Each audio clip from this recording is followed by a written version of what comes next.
Salut tout le monde, j'espère que vous allez bien.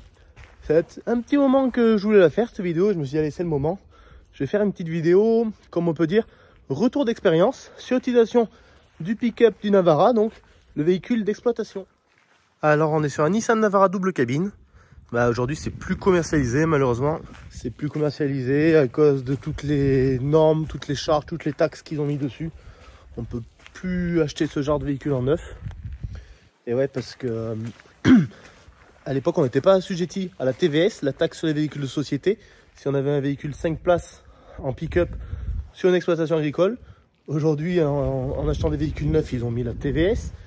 L'État a mis aussi le malus écologique.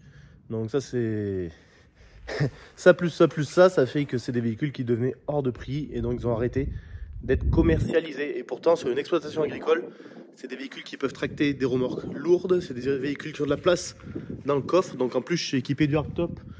C'est le hardtop de chez Nissan. C'est vraiment top. C'est vraiment top parce que du coup, il est équipé de la fermeture centralisée. Du moment que je ferme le véhicule à clé, ça ferme le hardtop. Et ce qui est pas si mal non plus, c'est qu'on a la petite lumière qui s'allume également. Alors c'est mon deuxième Navara.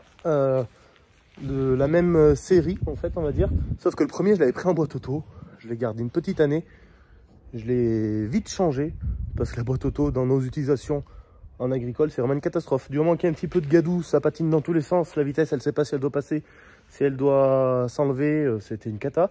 Enfin, d'autant plus que c'est pas vraiment, si j'ai bien compris d'après ce qu'ils m'ont dit chez Nissan, c'est pas des vraies boîtes auto là-dessus, c'est de la boîte robotisée. Donc j'aurais dit est-ce qu'il n'y a pas moyen de faire un calibrage ou quelque chose, ils m'ont dit non. Là on est au top du top, on peut pas faire mieux. J'ai dit bon ça va être compliqué. Je suis passé sur une boîte manuelle et là ça m'a changé la vie. On fait ce qu'on veut, ça passe de partout, c'est vraiment le top. Alors c'était malheureusement pas moins cher, je pensais que sur une boîte manuelle ça allait être un peu moins cher, mais non. En fait tant pis, c'est quand même beaucoup plus agréable et beaucoup plus passe-partout. Donc l'intérieur assez simple et qui va plutôt pas mal, bon qui est dans l'état d'un véhicule d'exploitation hein, comme vous pouvez voir. On a regardé 100 900 km. Donc voilà, assez simple, un petit toit ouvrant qui va bien. À l'intérieur, le siège du bébé, parce que des fois il y a besoin d'amener le bébé, on n'a pas le choix. 5 places, alors 5 places, l'avantage c'est que on a 2 belles places devant, et à l'arrière il y a 3 belles places. On peut mettre 3 jolis gabarits, il n'y a pas de problème, ça passe. Contrairement à certaines voitures où sur les 3 on est serré comme des crevettes, là je vous assure que ça va beaucoup mieux. Niveau confort, c'est quand même pas mal, on peut pas se plaindre. C'est un véhicule, s'il y a besoin de faire de l'autoroute, il va être confort sur l'autoroute. S'il y a besoin de faire du chemin, il va être confort sur les chemins. Si je dis pas de bêtises, à l'inverse de certains autres pick-up, au niveau de l'arrière, il a des suspensions à ressort au lieu d'être des lames de ressort. Voilà. Ce qui lui donne un peu plus de confort, peut-être un peu moins de polyvalence pour supporter du poids, et encore, je sais pas. Donc au niveau éclairage, c'est vrai qu'on a des phares qui éclairent super bien et qui sont très agréables. Niveau pneumatique, moi c'est mon deuxième jeu de pneus que je passe en Michelin Cross Climate. Ouais, ceux-là ils sont neufs. Hein. Et c'est franchement c'est top, ça passe partout. L'avantage c'est les pneus qui passent bien dans les conditions verglacées ou dans la neige. Et c'est les pneus qui passent très bien aussi dans les conditions glissante et boueuse, et pour un pick-up franchement c'est vraiment top. Je viens de le démarrer, donc là il nous demande de faire de l'AdBlue. Le plein d'AdBlue ça c'est vraiment facile parce que j'ai une cuve de 1000 litres à la ferme, c'est fait en 2 minutes. Mais ce que je vais vous faire voir, c'est que quand on passe la marche arrière, on a la vision à 360 degrés. Ça c'est vraiment très chouette. Ensuite on appuie sur le bouton caméra, hop, on peut voir l'angle de la roue avant droite. Voilà, ou repasser sur la vision à 360.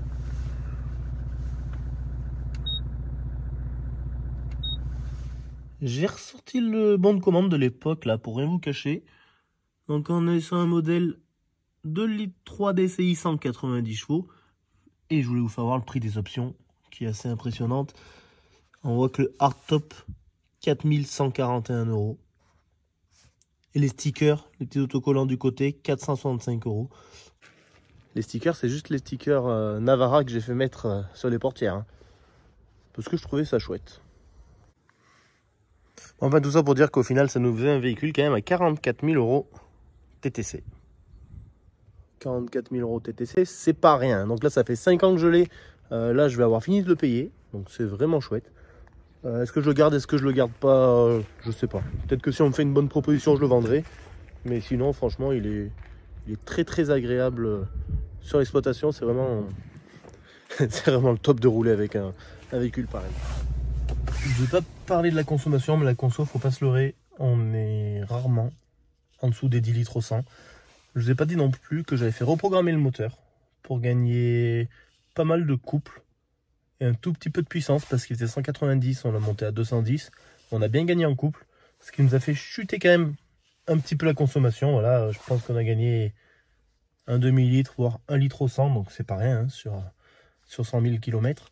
C'est toujours bon à prendre, comme on dit.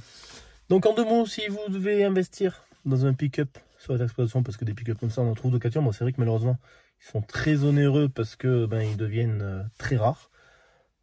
Mais sur une exploitation, c'est vraiment très très polyvalent. C'est l'avantage que on peut transporter du monde, on peut transporter des salariés, on peut aller sur un salon avec à 3, 4, 5 personnes. Ça passe largement. On peut prendre l'autoroute, on peut faire les longs trajets. C'est toujours confortable en fait, il n'y a rien à en redire. Il y a un bémol, hein, et moi j'ai subi le bémol, c'est que sur ce genre de véhicule pour une exploitation agricole, on ne récupère pas la TVA. Voilà. On a une carte grise fourgonnette, si je dis pas de bêtises, parce qu'il y a le coffre derrière, le grand coffre, mais étant donné qu'il y a marqué 5 places sur le véhicule, alors peut-être que certains comptables le feront ou le feraient, mais voilà, moi mon comptable ne me permet pas de récupérer la TVA sur ce véhicule. Donc, mine de rien, 20% de 40 et quelques mille euros, ça fait vite un peu des sous qu'on ne peut pas récupérer. Bon, voilà les amis, c'était pour vous faire donc une brève présentation du Navara. J'espère que cette petite vidéo vous a bien plu et je vous dis à très bientôt dans une prochaine vidéo. Ciao, ciao!